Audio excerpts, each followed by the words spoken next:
Swayam Prabha. Digital India. Educated India.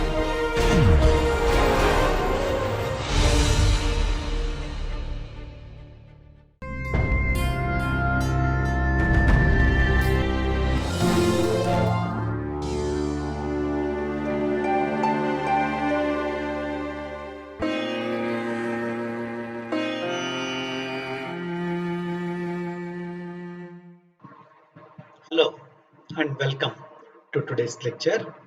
Today's lecture is the ninth lecture in the Information Systems series and the third lecture on the topic of blockchains. This lecture is broadcast on Swayam Prabha channel 16. It's on the topic of information systems. The specific topic today is blockchain application examples. My name is Dr. Sudhendra Hanumantarao. I'm the Dean of Faculty of Management and Commerce at Manipal University in Jaipur. As mentioned earlier, this lecture is broadcast on Swayam Prabha channel 16. In two previous lectures, we looked at the concept of blockchain.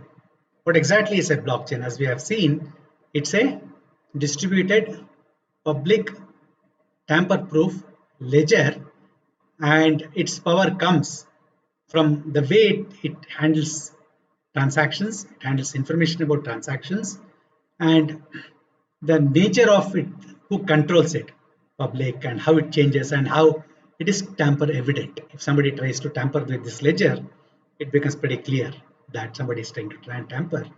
That helps us, and given the nature, anybody can go and verify transactions in a blockchain. These two characteristics help us bring trust between any two parties who may not know each other or trust each other. And this concept of being able to trust inherently and by eliminating expensive middlemen who provide the trust in between any two parties in transaction gives blockchain its power. We also looked at a couple of additional characteristics or features which go with the blockchain. One is the smart contracts, which help blockchain to be implemented in a real life situation. And today we will look at a few examples of applications of blockchain. As we have seen in the previous lectures, blockchains are finding wide application, starting from the trivial to the most impactful and momentous of applications, going from individual transaction between two parties, person-to-person transactions, moving on to transactions between giant corporations, multinational corporations, and also in the realm of governance and public services. So there are applications of blockchain which are being tried and successfully put into practice in all these areas. And so today we'll take a look at some of those areas, and we'll look at some sample applications which show the power of blockchain and the potential of blockchain applications in our world.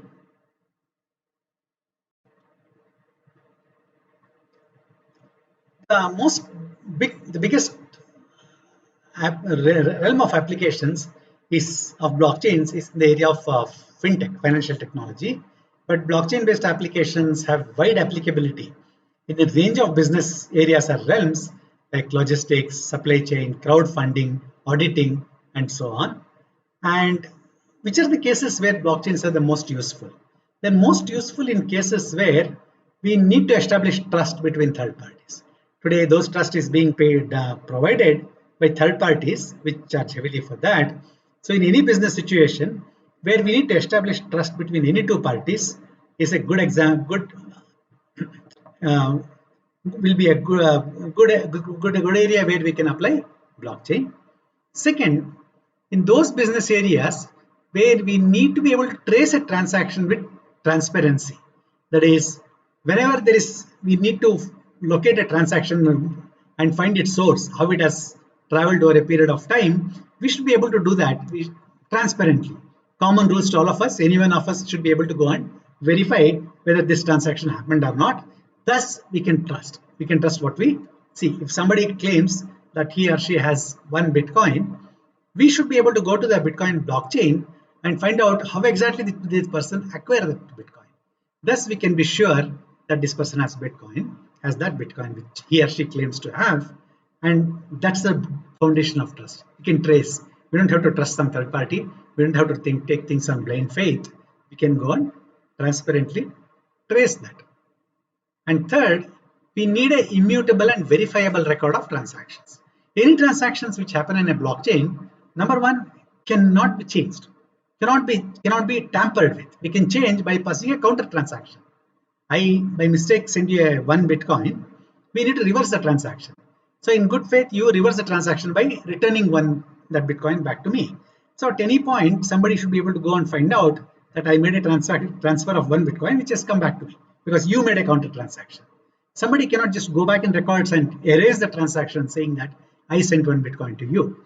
That is a significant requirement in many business situations where we should be able to be 100% sure that transactions have not been tampered and no fraud tampered with leading to fraud, and we can go and verify that. So in all these situations or any business which requires business situation which has these conditions are good candidates for application of blockchain. Generally, there are applications of blockchain coming on in many areas. We can broadly put them in 4 categories, but new and new categories are coming up all the time. The most common one, historically it has come up with, and it's still probably the biggest application of blockchain, are in the realm of cryptocurrencies. Many of our viewers might have heard of Bitcoin, might have heard of Ethereum. There is a coin introduced by Facebook called Libra. There is one introduced by JP Morgan Chase. Ripple is not exactly a cryptocurrency, but it does have a currency. So all these are examples of cryptocurrencies and derivative cryptocurrencies like Dogecoin, Litecoin, things like that. The other big area where blockchains are being applied is in financial technology, commonly abbreviated to fintech.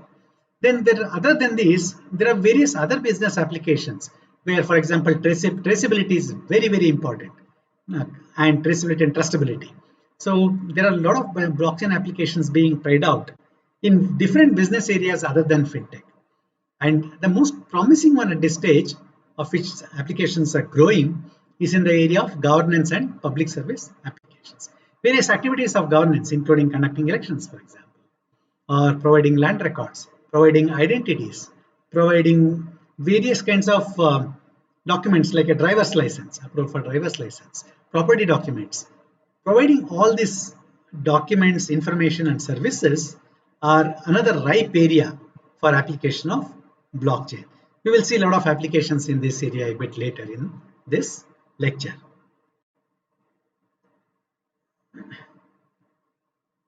So first, we will cover cryptocurrencies in a separate lecture by itself because it's such a huge area and capture a lot of public attention.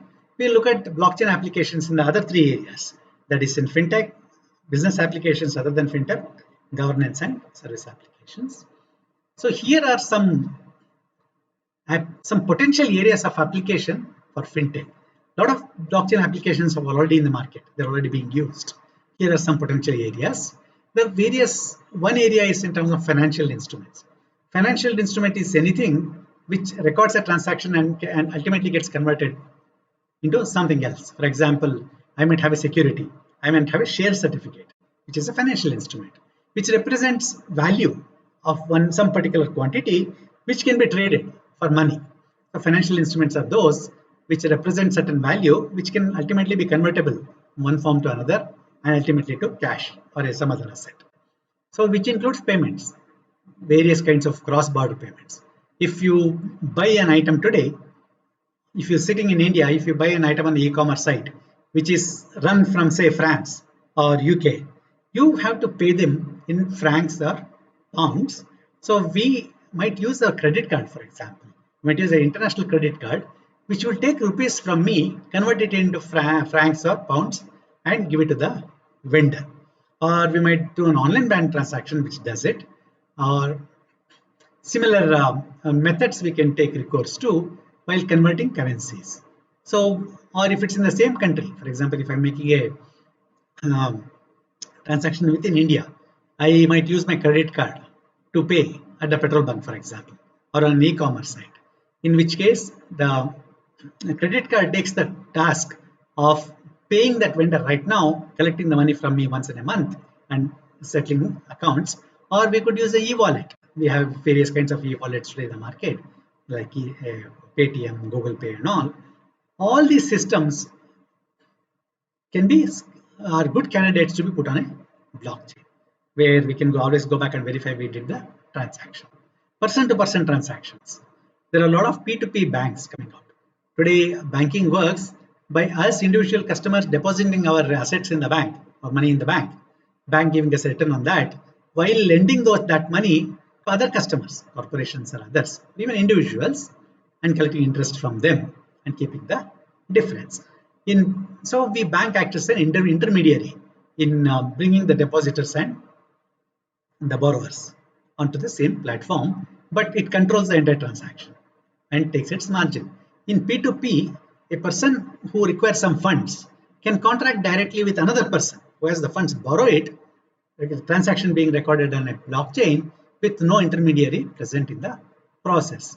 All these are good candidates. Payments in general are good candidates for putting on blockchain. Private equity, bunch of people with huge assets join together and they decide to invest together. They invest in equity of various companies. Another example, bonds, essentially notes which say that I have borrowed so much money and promised to pay you so much at such and such a date. Until then, this kind of interest. Sovereign bonds issued by countries are the safest. Some are considered some of the safest investments, but bonds are issued by various bodies too, corporate bodies, public service bodies, and all. All of them, the records of all of the bonds can be comfortably easily put on a blockchain. Derivatives, another example. Trading records. I might make a trade today, but I need the record of trading 1 year later when I'm filing my taxes. When I have to prove whether I got so much in capital gains, putting those trading records and making them available to the right people with the right amount of security is another good area. Likewise, sending records. I've been using credit cards, and once a month I get a statement. Till then, I have no idea where I have spent my money and where I have used my card. So that can be put on the blockchain, in which case I can safely go, prove myself who I am, and find out where did I send my money, where did I charge it, who are the merchants against whom I charged. And likewise put mortgage records, loan records, microfinance. Keeping track of very small amounts of money is very expensive. Even to record a transaction in a bank, if I deposit X amount of money in a bank and bank takes that money and loans Y amount to somebody else, if X and Y amounts are very small, the cost to the bank is significant. Taking my money, putting it on records, making it available to me, lending it to somebody, making sure that they return it and document each step of this transaction costs money. So most organizations don't like to deal with very small amounts because the cost of the transaction may be more than the value of the transaction itself. So this is where blockchain comes in very handy. The cost of transaction is so low in case of a blockchain that even microfinance becomes very visible and feasible and profitable. And keeping track of servicing records. Same, whenever I take my car to a service, the services done to my car are recorded. So if I take it to another mechanic in another city, that mechanic can easily download my servicing records and determine what I need to do on my car. So these are each one of these are financial instruments which can be put on the blockchain to gain the efficiencies it brings to the picture. And not just instruments, even series of processes that happen can also be recorded and controlled by means of a blockchain. Clearing networks. All banks are part of some clearing network. At the fixed time of the day, typically at midnight, they square up their accounts and transfer the amount money wherever it is due and keep things even. This whole process of locating borrowers and transferring money to them to square up accounts could be put on a clearing network. International travelers. The big issue for international travelers is converting the currency. If I take some currency to the second country, I say I go to France and I have to pay in francs. How can the merchant verify that the rupee I am giving him is valid? So blockchain can make such transactions very clear and transparent. If I go to that merchant and say I have so much of this currency, he or she can go to that blockchain of that currency and find out how I got that much of money, and so do I have the money I have, is it valid? So that will reduce again the cost of the international transactions. Clearing and settlement, auditing, reconciliation, reporting, asset ownership, all these involve a series of processes. The entire chain of processes can be recorded on a blockchain for later verification and other purposes. And here is a small bunch of applications which are in addition to the previous applications which are candidates for blockchain. Another document has listed some more. For example, in banking, issuing letters of credit. Issuing letters of credit used to be a manual activity. It could have been printed in a printer, but somebody had to generate get the details, generate the letter of credit, then physically issue it to a party, and one copy goes to the party on the other side. All of this used to take a lot of time. Now that entire thing can be put on the blockchain where you don't have to send anything. Anybody who wants, both I and the party abroad who is shipping goods to me, we both can go to the blockchain and make sure that I do have the letter of credit issued in my name, so that party can safely send the material to me and be assured of being paid. That ledger, blockchain is a ledger, it records this transaction in an immutable form, so they can safely trust this. As a bank handling letters of credit for my clients, I need a common ledger that allows me and all counterparties to have the same validated record of transaction and fulfillment conditions, so that we can increase trust and speed of execution from 4 days to less than a day. Currently, right now, even with internet and electronic transfer of documents, it still takes 4 days to open a letter of credit, which can be reduced because of the various processes involved to trust the process, verify the process. Since all those things are taken care of automatically in a blockchain, from 4 days, letter of credit can be reduced to 1 day. And if you can drive 99% of the time and cost, we can offer innovative letter of credit solutions for a wide range of clients, including startups that are born global. Handling corporate debt, another example. Third example, repurchase agreements. As a repurchase agreement trader, I need a transparent marketplace of bids and asks so that I can discover, trade, and execute agreements with relative assurance that there will be no repudiation on other issues. So one of the risks in business is repudiation.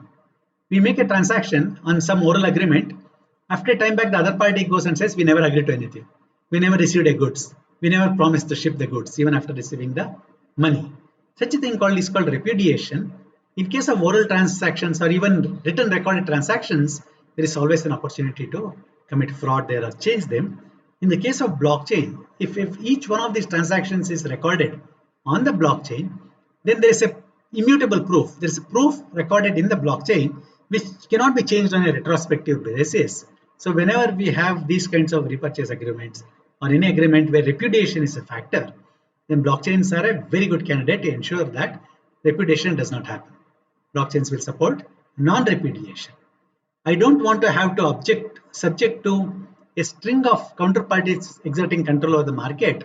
Rather, I want to be an equal partner in the network, trade directly and spread the cost and risks with the complete assurance that whatever I do, if I come to some agreement with another party, neither I nor the other party can repudiate. They can go back.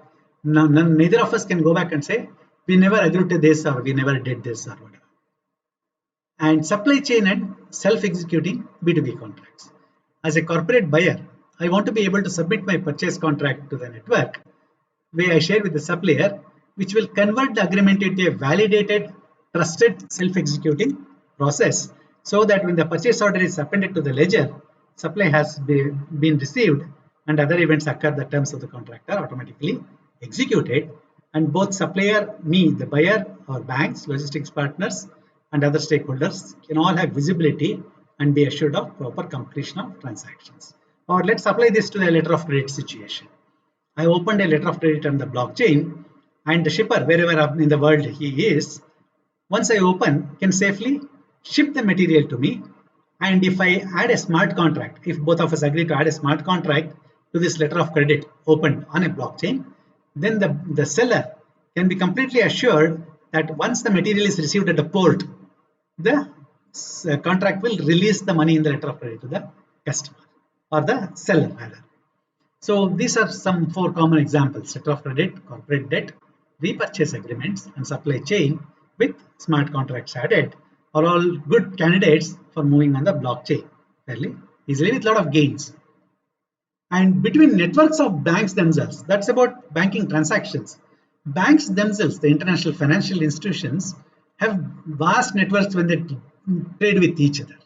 When they do a lot of trading with each other, if they say, for example, one company takes the role of selling companies, one bank takes the role of selling a company's stocks in a public IPO, they can always form a syndication with other financial institutions where all of them break it down in multiple parts and sell those the marketed IPO separately. So essentially they have formed a network to do the IPO. So all such networks, banking networks or banking consortia, can record a transaction. Typically at midnight, banks borrow money from each other. Once a day, typically at midnight, they all sit down, settle, saying that Bank A has to pay X amount, 25 crores to Bank B. Bank B has to pay 18 crores to Bank C.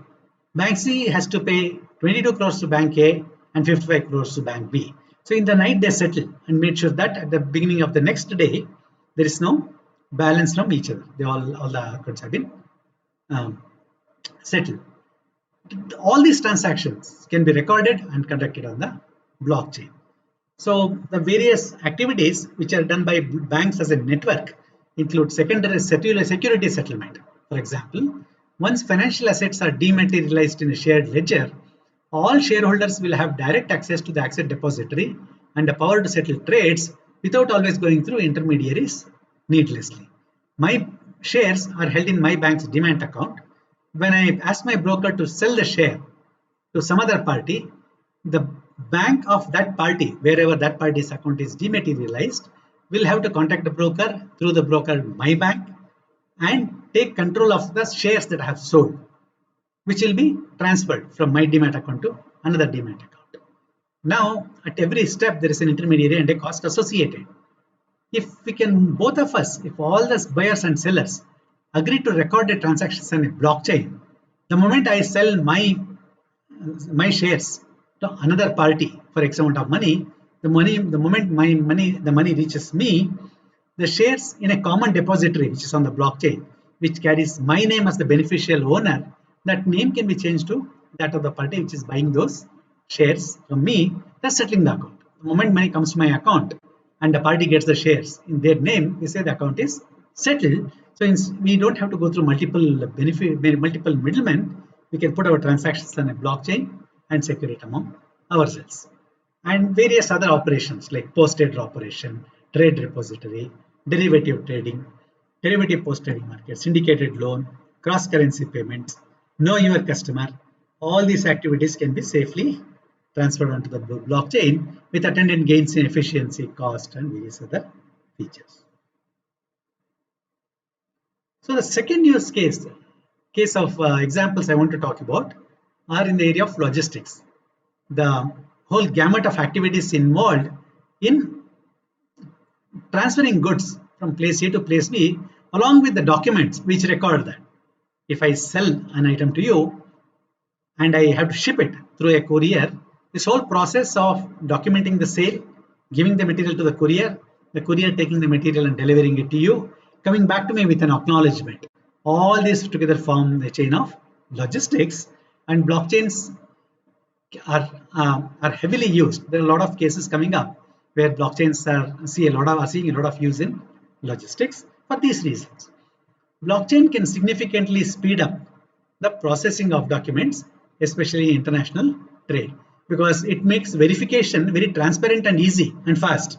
And in all trade, especially international trade, it's the verification of documents, verification of the party's credentials, which take the most time. That can be significantly compressed and possibly even eliminated. Second, significantly improved tracking of goods and documents, buyers can plan more effectively.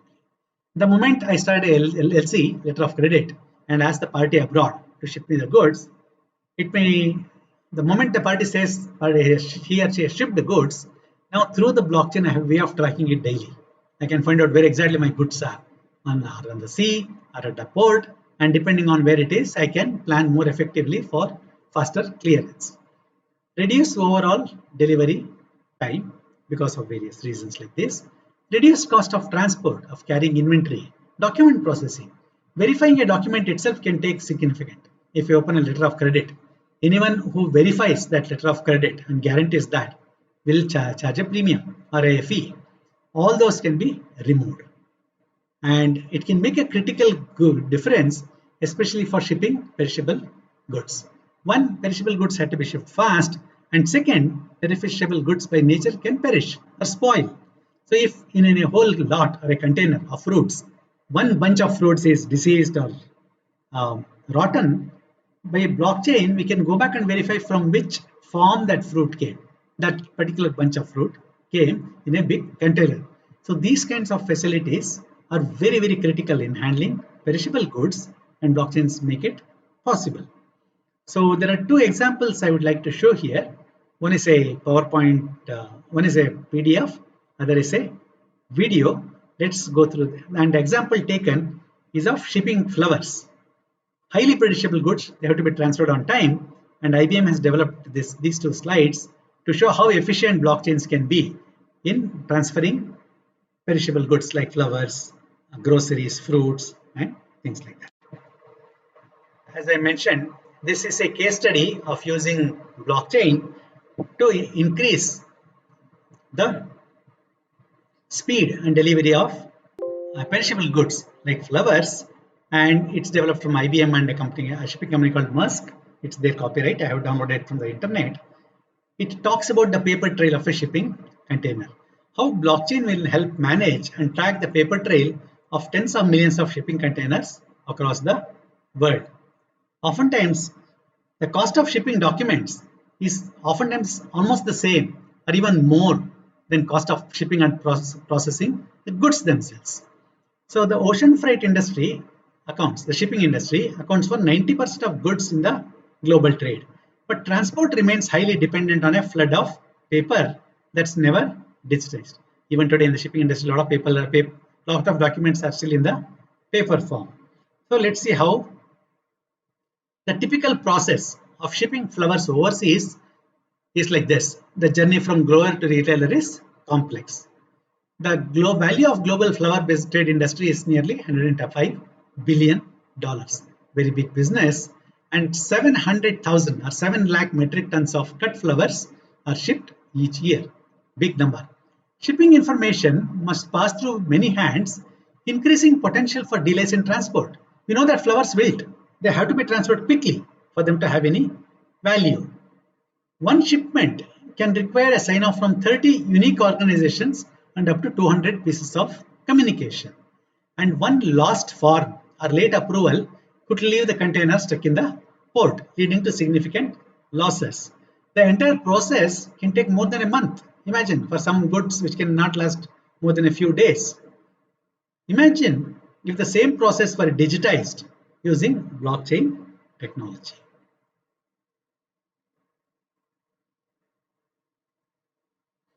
Blockchain, a shared distributed ledger, can trace the container's path through the supply chain with exceptional transparency and security. Both are important. Transparency, anybody can go and verify where it is. Security, nobody can go back and change things in the past, committing fraud. The flower grower readies the product for international shipment. Shipment information is added to the blockchain. As the container awaits transfer to port, officials submit approval electronically. Blockchain confirms the transaction and executes a smart contract releasing the shipment. The grower packs the material, and as the container is being shipped, the grower submits documents for approval on the blockchain, which shows that I have sent my items to be shipped. And the moment the items ship, documents get cleared. The container is loaded onto the ship. All parties have end-to-end visibility of the container's progress to the supplier. Both a seller knows where exactly his container is on the ship, is it on the port, where exactly in the ocean it is. The buyer also knows where exactly the container is. The container arrives at the destination port and clears customs. Container comes to the port. People in the customs office can see where did this container originate, what does it contain, where all did it stop, was it stopped anywhere, how long did it take. Based on it, make the approval quickly. And the retailer receives the flowers on time and signs electronically, and information is relayed to the blockchain. So entire process of handling these transactions, documents especially, is much faster. Shipping is going to take them the same time, but handling the documents is much faster. The retailer receives the item. The moment the retailer receives the flowers, he approves the payment. He acknowledges the receipt of the flowers and approves the payment.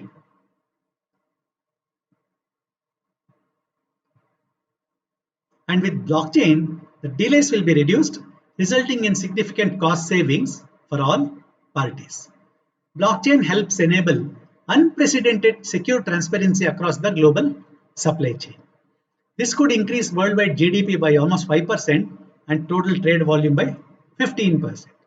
So the whole business of making the processes, especially document handling, faster, compressing the time taken, can reduce the cost and increase turnover also globally, and expected to increase GDP by 5%. Think of that. Blockchain can help all parties involved in a shipment. It reduce or eliminate fraud or errors, improve inventory management, minimize courier costs, reduce delays in paperwork, reduce waste, identify issues faster. So this is a simple example, but it's a very, very powerful example of how blockchain can cause a revolution in the way we are handling documents, especially. And as I mentioned earlier, in the shipping industry, especially international shipping, international logistics industry, handling documents takes oftentimes as much time and as much cost as the shipping process itself. By significantly reducing it, by making it transparent to everyone and making it foolproof or fraud proof, blockchain can significantly increase the trade itself, not just make logistics more efficient.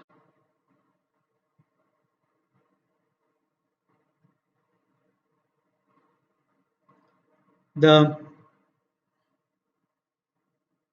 next example I would like to take is blockchain use case in the case of food safety. Flowers is one perishable goods where our whole objective is to reduce the time taken so that flowers arrive fresh and nothing is lost. In case of food safety, suppose we ship containers of mango. If one is contaminated, we should be able to trace it where it came from so that anything coming from that source can be quarantined off. Can be safely disposed without affecting the rest of the shipment. This concept of being able to start from where we are, finding out where the problem rose in which step in the process. As we have seen in international business, so many steps involved in the chain, finding out, isolating where exactly the problem happened and taking care of the problem there. This concept is called traceability. We are tracing where the problem arose. That can significantly reduce losses and increase the safety of the food industry. In many industries, food, drugs, medicine, ensuring safety requires traceability throughout the supply chain. If something goes wrong, we should be able to go back and find out where exactly it happened. So traceability is the ability to trace the path of any bit of information in a transaction all the way to its origin in the supply chain. If the batch is contaminated, spoiled in any way, we need to trace its source and eliminate all affected products. Make sure that anyone who just touched or come in contact, they are cleansed of this contamination. Normally, it can be a very costly process. We have to physically go step by step and find out in the real world. However, a blockchain-based application can make it much faster and cheaper. The records are available in one source and available for anyone to verify. So we can easily go to that ledger. The blockchain is a ledger, and make sure that first of all the data is not changed anywhere in between. We should be able to verify where exactly this error arose. Let's see a very small video built on this.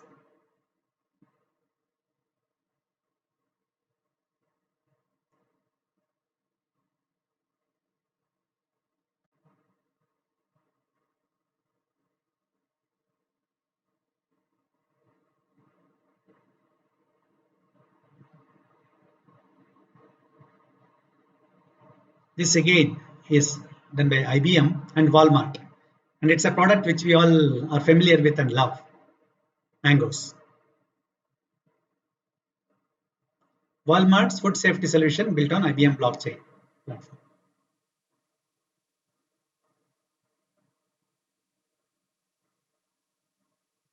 I purchased a pack of mangoes. I came into my staff meeting. I put them on the table and I said, your traceback exercise starts right now. And we timed how long it took them to get the information for each point in the food system all the way back to the farm. And I'm not going to give you the results after the pilot, but it's going to be good. When a customer shops in our stores, we know they expect great prices. We know they expect fast, clean, and friendly service. But an unspoken expectation is that they expect the products that they buy in our stores to be safe. You know, when there's a food event or a food scare, what you want to do is you want to be fast, but you want to be right. That food product is guilty until proven innocent. We at Walmart will actually pull all of the product until we know what is the implicated product and we can put the safe product back out. If any part in this food, if any batch, any bunch is contaminated or spoiled in such way, companies like Walmart react by removing and destroying everything because we don't know where it came from. It's still a lot of waste. By putting blockchain, that can be avoided. We only separate and destroy only what is contaminated, not the entire lot of the produce. And so imagine if we could pinpoint with certainty within minutes, not days, that it was the implicated product. Walmart and IBM are working to make that a reality. If you think about the food system, it's pretty complex. It involves farmers, processors, distributors. And the way traceability is done today, each segment of the food system does it their own way. Most actually do it on paper or on systems that don't speak to each other. And so you can never have a full view of what's happening in the food system. What we hope to do with blockchain is bring all food safety system stakeholders and collaborate so that we do it one best way. We can do it very quickly and efficiently. Blockchain is a digital ledger that allows different segments of the food system to capture information about the product, what they've done to it, where that product has been. If we're linking that data with other data points, the Internet of Things, all that information will yield to insights that will allow us to have a safer, more affordable, and sustainable food system. But we don't believe traceability is the goal. We believe that transparency is the ultimate goal. Blockchain will give us the ability to not only track where food came from, but how it was produced. Was it produced safely? Was it produced responsibly? Is it sustainably grown? How many dates of shelf life are left on that product? The food system is a shared responsibility, and for blockchain and traceability and transparency to work, we need a lot of people working together. And so we're excited to be working with IBM on this blockchain initiative. But it's not just Walmart and IBM. We actually have some of our suppliers participating in this pilot. We've got some universities also participating in the pilot. And so we'll make sure that all stakeholders work together for a safer and better food system. And what is more important is that in this process of traceability, if any bunch is found contaminated, we don't have to believe in Walmart. If it is put on blockchain and open to the public, we as public should be able to go back to the blockchain and find out whether this bunch of mangoes I have bought, whether this group, whether this bunch of bananas I have bought is contaminated or not. They don't have to go and verify and tell me. I can go and verify and take proactive action. That is where this concept of traceability and transparency comes. Every one of us can do it and we can believe it.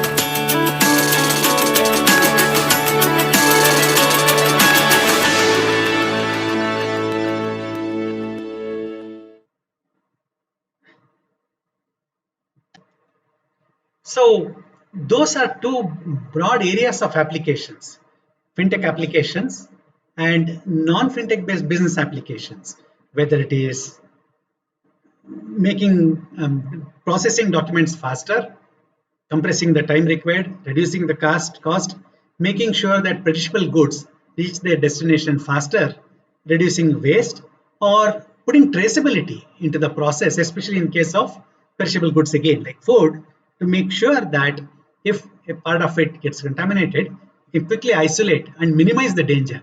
At the same time, reduce this previous losses. Earlier, if a lot is contaminated, whole lot would be thrown away. Now we can isolate and reduce the losses and also ensure safety of the food in a transparent manner. We don't need to believe the company. We as customers should be able to go and find out whether the bunch of bananas we bought is safe or not. So those are two broad classes. I had briefly covered the case of crowdfunding a movie in one of my previous lectures on blockchain. So now let's go ahead and look at the fourth big class.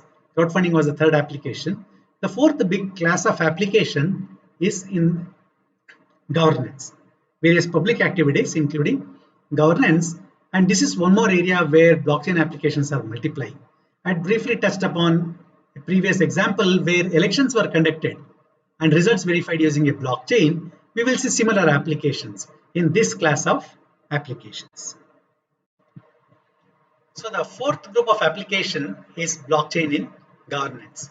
Blockchain is increasingly seen. Again, the key element in good governance is transparency. If the governing party, the government or whoever it is, whatever they do, since they're responsible to the public, they should be seen, whatever they do should be verifiable by the public. Transparency in the process. So blockchain by nature lends itself to provide transparency. So blockchain is increasingly seen as a key component in providing good governance. The capability of blockchains to provide transparency while maintaining security of data fits well with the aims of good governance. Governments all over the world are trying out various initiatives to leverage blockchain. Potentially in India, we could say verifying Aadhaar, for example, could be done on a blockchain safely.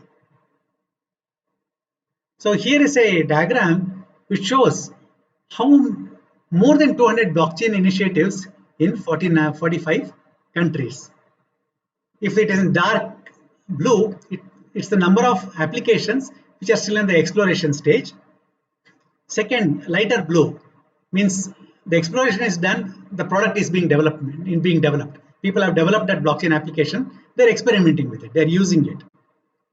The lightest one shows number of initiatives which are actually live, which are being used, which are actually being implemented. So in every country you can see, in India for example, when this report was prepared, there were 3 in the exploration stage, 3 initiatives. Through 2 were in the proof of they are being developed and tried out. Experiments were being done, samples were being done, and 2 were actually in live implementation. And they're across the world. Thailand, Cambodia, Singapore, Senegal, Ghana, Tunisia, USA, Canada, Brazil, Chile, Norway, Finland, Papua New Guinea, Japan, Australia, Mauritius. Across the world, various initiatives are there to use blockchain in governance. Let's take a look at one such example which is in use in a country called Estonia. Here there are some cases, some potential use cases. One is providing identity. I just mentioned Aadhaar, for example. Aadhaar is the document of identity in India. It is being tried in various countries. Establishing and maintaining identities for citizens and residents, birth certificates, marriage licenses, visas, death records on the blockchain. Imagine today to get a marriage certificate, marriage license or a marriage certificate, or to get a death certificate, we really have to travel from office to office and takes quite an amount of time and effort and money. If the whole thing the verification could be put on the blockchain, it can simply make the process much faster, much less painful than the way it is. Personal records, interoperable health records, insurance records, etc. Land title registry, detailed and historic records related to real estate and property transactions. Something I have alluded to in the past also. Today, this process takes significant time and effort.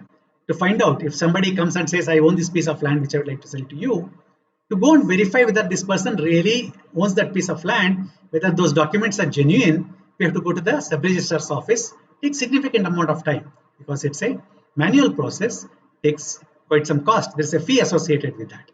If it's put on a blockchain, land titles in a registry, we can automatically what we call as encumbrance certificate. We should be able to go and verify for ourselves at very little cost and almost immediately. So land title registry is probably the most common application that various countries and governments are evaluating for blockchains. Supply chain management and inventory. We saw it in the previous class of non-fintech business applications. how we can use it in supply chain. Benefits, entitlements and aid. Monitoring pensions, for example. Monitoring social security, medical benefit payments, domestic and international aid. Automated payments could be automated through smart contracts. Instead of somebody going to a bank to receive their pension, if they could be given a smart card like ATM card like smart card on which the pension is deposited automatically, then that person doesn't need to go to the bank at all. They can directly go to the ATM and draw money. Consider the advantage for senior citizens, a big saving of their time and effort. Contract and vendor management. There are various initiatives like e-procure in various states, e-procurement. All those initiatives could be put on the blockchain. Voting. The example I had covered initially, wherein it's voting is set up as a public permission blockchain. That is, we go vote, our vote gets recorded on the blockchain. To verify the vote, verify documents, you need a permission. Only the election commission can log into the blockchain and record it after verification of our documents. Once that is done, once our voting is recorded, all of us should be able to go to the blockchain and find out whom we have voted for and whether that has been recorded correctly, which will ensure that things like rigging, ballot rigging and all are minimized using blockchain. And various interagency processes. Blockchains and smart contracts can automate transaction handling and improve information sharing, allows each agency to better focus their own mission and tech without as much need to consider others' technology.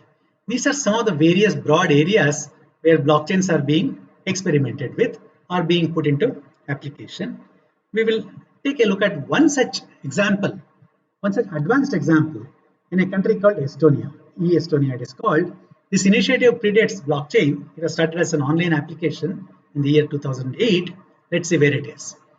Estonia has sought to provide government services electronically, like pensions, providing driver's license and various things, over the internet since 2001, when issuance of the first eID cards made legal digital signatures possible for every citizen. Digital signatures are a coded set of text which will prove using cryptography that if I have presented that coded set of text in my card, in my smart card, like an ATM, it proves that the card belongs to me.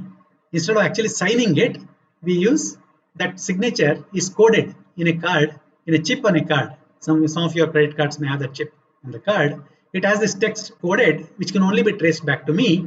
Nobody else can have the same set of text encoded. So you can treat that as a signature. So many countries accept digital certificates as the equivalent of digital signatures. So eEstonia started with eID cards made legal with digital signatures provided for every citizen. These digital signatures now form the basis for verification. That country accepts this signature encoded text on the smart card as a stand-in for physical signatures that we do for almost every government service like land titles and business registry. As of 2016, a total of 975 institutions in Estonia provided a total of 1,789 services across the decentralized data exchange platform called X-Road, which utilizes distributed ledger technology. So all these transactions which we do, they are stored in a blockchain, which we know is a distributed ledger. Every city, every office has a copy of this ledger so that if one crashes, other copies are available to recover from that. The fully secured system came online in 2012. Citizens can track all government-related transactions that use their personal information in an audit log accessible through the state portal. If I get my license in August of 2019 on certain day, August 12th, let's say, if it's on my card, the driving license card, which can be changed, it may be subject to fraud. If that is recorded on a blockchain, both I and if I'm stopped by a police who wants to verify whether I have a valid driver's license, the police can straight away go to the blockchain and find out and verify that my card was issued on August 12th, my driving license was issued on August 12th of 2019, and hence it is valid. And I can also go and verify that when I apply for a driver's license, it's being issued on the proper date. So that is what was being done here. The citizens can track all government related transactions that use their personal information in an audit log accessible to the on-site portal. Or if we are called for auditing our income taxes, we should be able to go to the blockchain and say and that on such and such a date I paid my taxes. Here is my record. For every transaction, there is proof that the transaction was registered on the blockchain. And from that time forward, it can't be changed. If I paid my tax right on time by June 28th, somebody cannot go back and say that I paid my taxes late in August after the deadline has passed. So once the transaction is recorded, I should be able to go and verify, prove that I paid my taxes on such and such a date. I got my driver's license on such and such a date.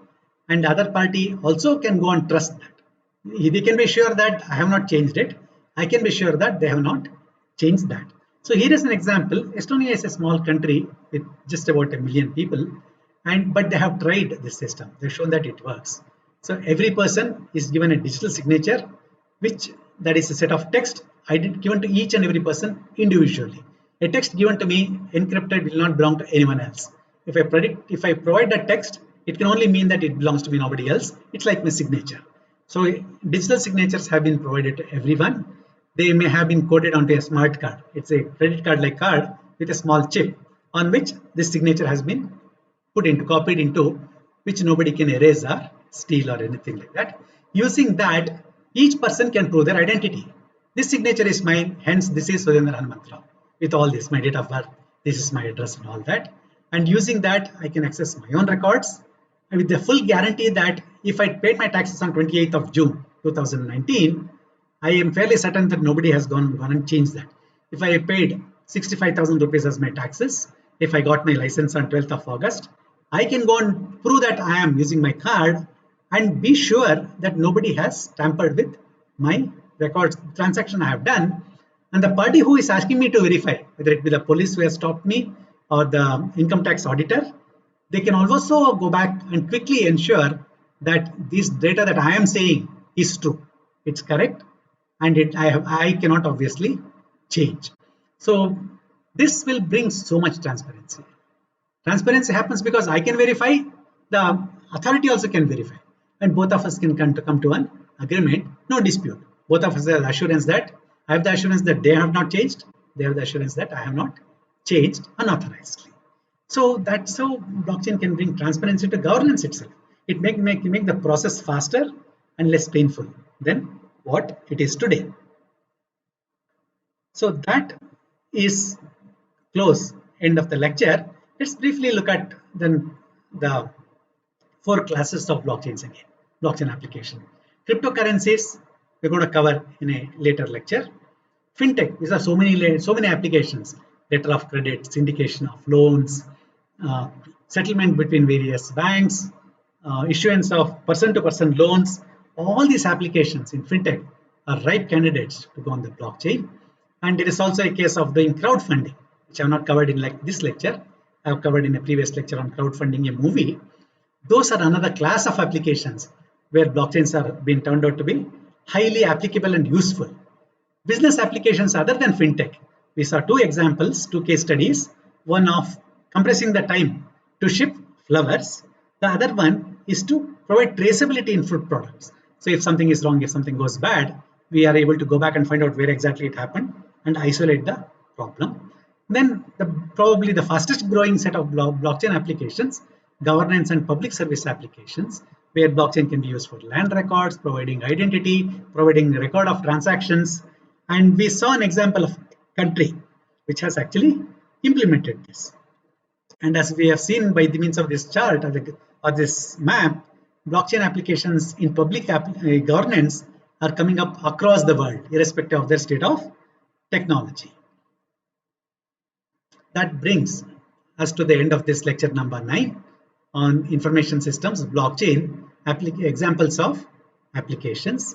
As again, this is being broadcast on Swayamprabha channel 16. Blockchain applications are innumerable, and the areas in which they can apply, the domains they can be applied, are multiplying by the day. This was just to give you a sample, a flavor of where all and what kind of applications blockchains are being used.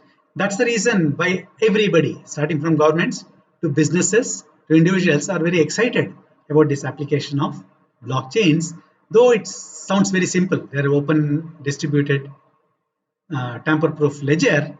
The very fact that it can ensure transparency and traceability brings enormous power to blockchains, which is leveraged in so many different areas. I hope you enjoyed today's lecture. Thank you.